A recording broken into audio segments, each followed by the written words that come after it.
An overwhelming majority of UFO cases are reported to occur at night and often desolate areas. It makes sense on many levels. These beings, for whatever reason, choose to remain in the shadows. For decades, this trend has remained pretty consistent. However, every once in a while, we get a case of a UFO being spotted in a heavily populated area. There are various theories as to why, which we will discuss later in the video. In today's episode, we will cover a case where a UFO came into a city, situated itself among several high-rises, and was witnessed by dozens of Germans. In this video, we will cover the 1994 Plauen Germany UFO sighting. On May 21st, 1994, around 11 p.m., a 39-year-old postal worker who preferred to use the pseudonym Mrs. H was relaxing and watching TV in her first-floor apartment. That evening, her daughter had gone out with friends, and Mrs. H was starting to get worried why her daughter was not home. Her daughter had gone to a nearby club, and Mrs. H decided to step out on her first-floor patio to look out and see if anything was going on. As she stepped out on her patio and looked over at the club, Mrs. H noticed something strange. In a small group of trees a few hundred meters away, one of the trees was swaying back and forth as if the wind was blowing. Even more strange, there was a bright white light coming from behind the trees. The witness then instinctively looked up and noticed a strange UFO around 100 feet in the air. The craft was silver and oval-shaped, around 30 feet in diameter. The bottom part of the UFO had small dark squares that might have been windows. Under this, a circle of white lights rotated in a clockwise direction. The top of the craft had white lights too, but these were going counterclockwise. The witness watched the craft for around 1 minute, and then the UFO started to move to the left behind one of the buildings. At this point, the wind stopped blowing, and the tree returned upright. Just a minute later, the craft reappeared and went behind the other building. At this point, the witness was extremely curious and ran toward the craft as it hovered and went out into the street. For the next 5 minutes, the witness, along with others, would watch the craft hover slowly down the street and then finally ascend up into the sky. That night, many in the apartment building would spot the craft as well. A young woman named Martina was sleeping that night when around 11 p.m. a phone call would wake her up. Martina's friend, who lived on the 3rd floor, had just spotted the craft and asked Martina if she had seen it. An angry Martina informed her she was sleeping and hadn't. Martina's friend asked to come up for a better view as Martina lived on the top floor. Martina angrily stated no and started to hang up the phone when she would hear her friend yell. As she put her phone up to her ear, her friend yelled, "It's circling back right toward your window." At this point, a curious Martina approached her window and opened the curtains. There, she would be stunned to see the large, shiny craft.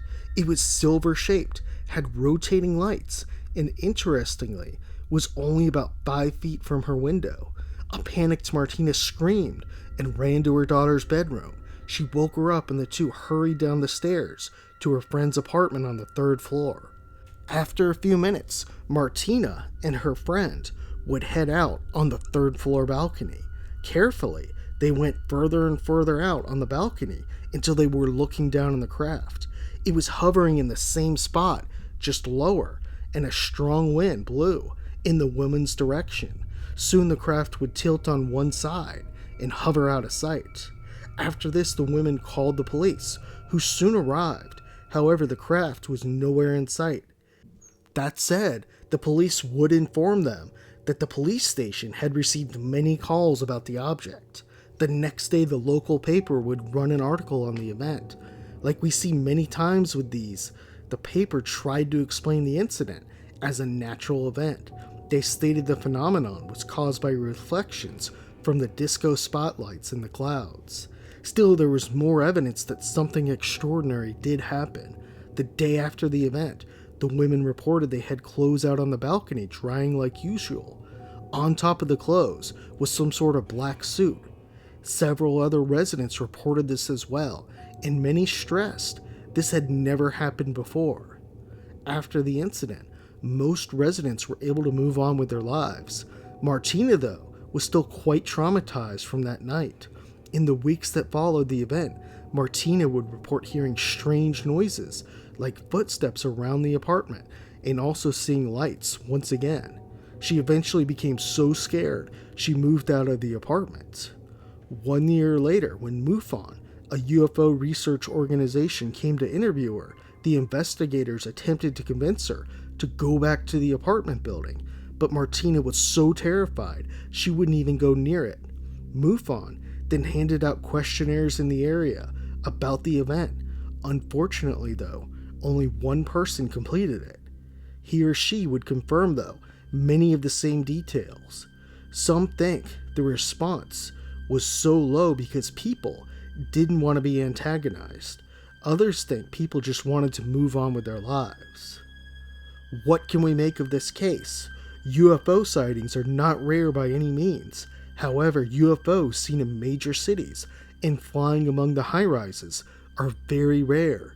Probably the most famous case of this happening was the Linda Napolitano alien abduction, a case where a Manhattan woman stated she was taken from her New York City apartment in the middle of the night. Other witnesses stated they saw the craft that night, and also Linda levitating into the ship. The case was recently covered in a Netflix documentary.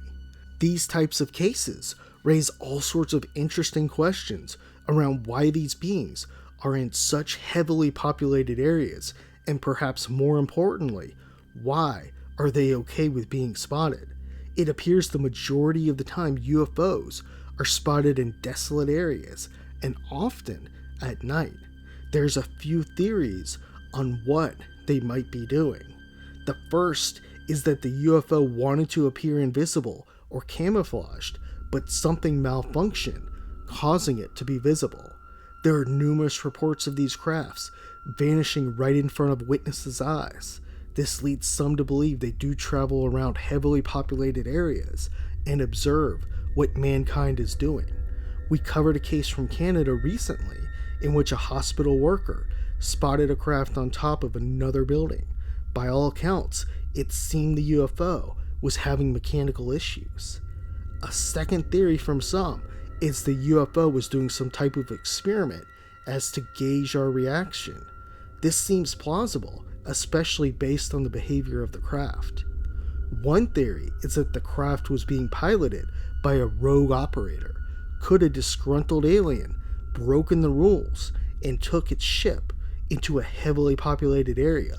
Perhaps some beings want to come out of the shadows and connect with humans, but leadership will not allow it.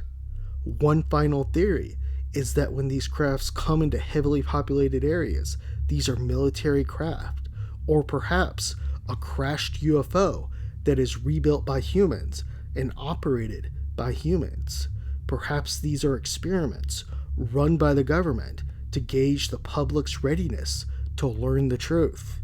Whatever the reason or correct theory, with everyone having a camera at their disposal today, if it happens again and in broad daylight, we might finally get the smoking gun evidence we need. This could put immense pressure on governments, and then perhaps we will get answers about these beings, and more importantly, what they want.